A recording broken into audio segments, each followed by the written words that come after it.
Bunu da güzel yapmış. Biz bu çıtayı boşken bu şekilde veriyoruz arıya.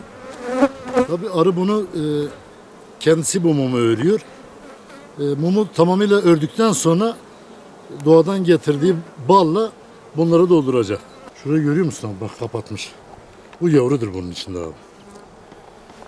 Bu dişi yavru gözleridir. Bak bu tarafa da erkek göz yapmış abi. Şimdi bu yavrular çıktıktan sonra yavru 21 günden sonra çıkıyor abi. 21 günden sonra çıktığı zaman balı vuracak abi bunu. Yani mumu ördüğü zaman eğer tam bal akımı dönemine denk gelirse zaten otomatikman balı vurur. Biz bunu nereye atıyoruz?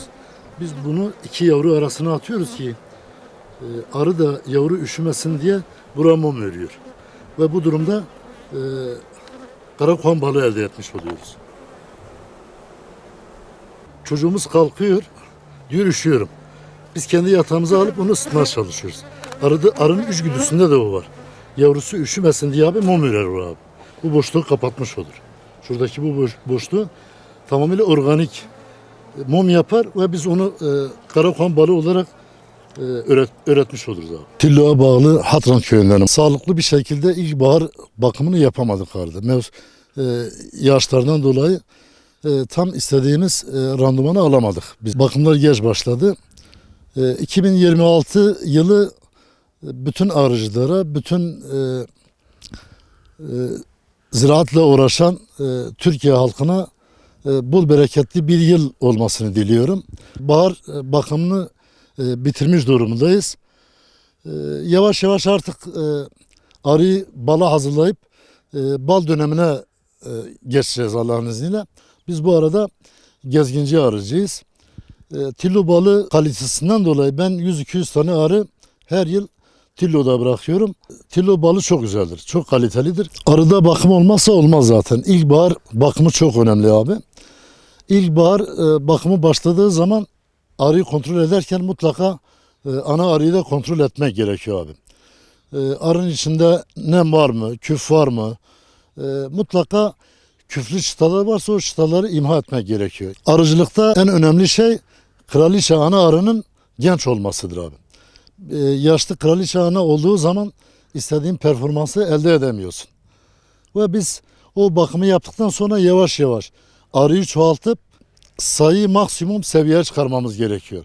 Maksimum seviye 100 bin civarındadır. 100 bin, 110 bin, 120 bin. Yani biz o 100 binleri yakaladığımız zaman biz istediğimiz balı elde etmiş oluyoruz. Bunun için sonbahar bakımı da çok önemli. Sonbahar bakımı da arıyı balını aldıktan sonra, hasadını aldıktan sonra mutlaka arıya yetecek kadar bal bırakmak gerekiyor arının içinde. Çünkü o arı bahara kadar o balla beslenmiş olacak. Arının nüfusuna göre mutlaka içinde yeterince bal bırakmak gerekiyor. Arıcılara tavsiyem şu olur. Hiçbir şekilde arıya zararlı ilaç kullanmamaları.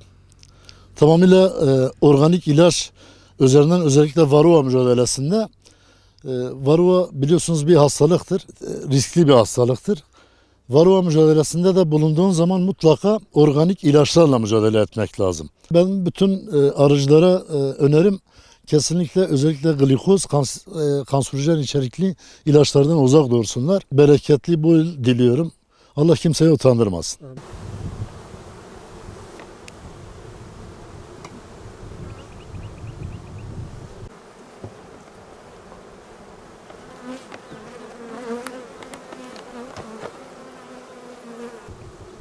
Çok öyle fazla bal alayım şeyinde değilim.